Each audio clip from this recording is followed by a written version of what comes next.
রাজ্যের হেভিওয়েট মন্ত্রী নেতার বাড়িতে সকাল থেকে ইডি তল্লাশি, পুর নিয়োগ দুর্নীতির নথি খোঁজার জন্য জানিয়ে রাজনৈতিক চর্চাও শুরু হয়ে গেল।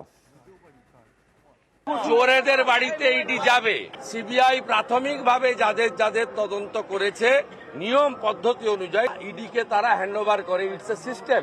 সুজিত বসুর পিএ সহ ওখানকার সাউথ দমদমের চেয়ারম্যান পাঁচুবাবু সহ যাদের জিজ্ঞাসাবাদ করা হয়েছে, বরানগরের চেয়ারম্যান সহ তাদের কাছে মেটেরিয়াল পেয়েছে বলেই এনফোর্সমেন্ট ডাইরেক্টরেট আজকের পূর্ণ দিনে পূর্ণ কাজ করতে ভোর ভোর বেরিয়ে পড়েছে।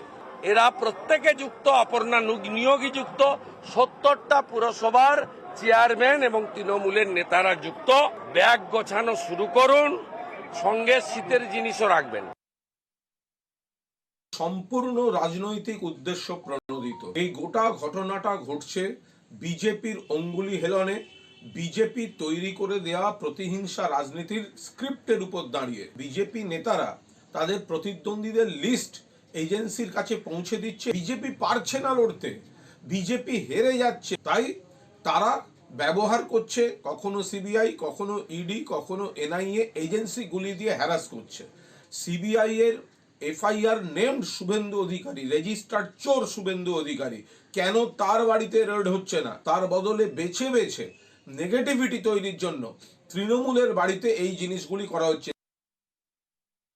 স্লোগান শুনতাম খেলা হবে খেলা হবে, আমাদের কবে হবে? এখন খেলা শুরু হয়েছে, খেলা চলবে এখন।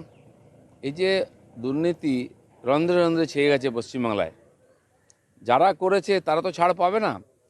শুরু হয়েছে, চলতে থাকবে। এখন দুর্নীতিমুক্ত বাংলা করার জন্য এই লড়াই চলছে।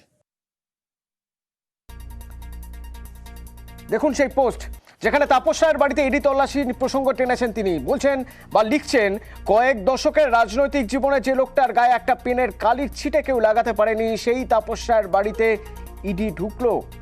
এরপরেও কেন তাদের দেখলে মানুষ ক্ষেপে যাবে না? শেষে লিখেছেন অবশ্য যে আজ আপনি শাসক, কাল থাকবেন না, সব ইয়াদ রাখা জায়গা।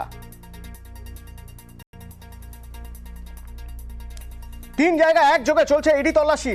নিরাপত্তা রক্ষীরা আরো বেশি সজ্জিত হয়ে বলা যেতে পারে, তারা তৈরি হয়ে প্রস্তুত হয়ে অ্যান্টিরাইট কিট নিয়ে তারা রয়েছেন। কখনো বাড়ির ছাদে দেখা যাচ্ছে তারা, সেখান থেকে তারা দেখছেন পুরো এলাকায় যেখানে তল্লাশি হচ্ছে সেই এলাকায় তারা টহল দিচ্ছেন। এই সব ছবি, এই সব খবর, প্রতি মুহূর্তের আপডেট এবং ব্রেকিং আপনাদের সামনে তুলে ধরবো।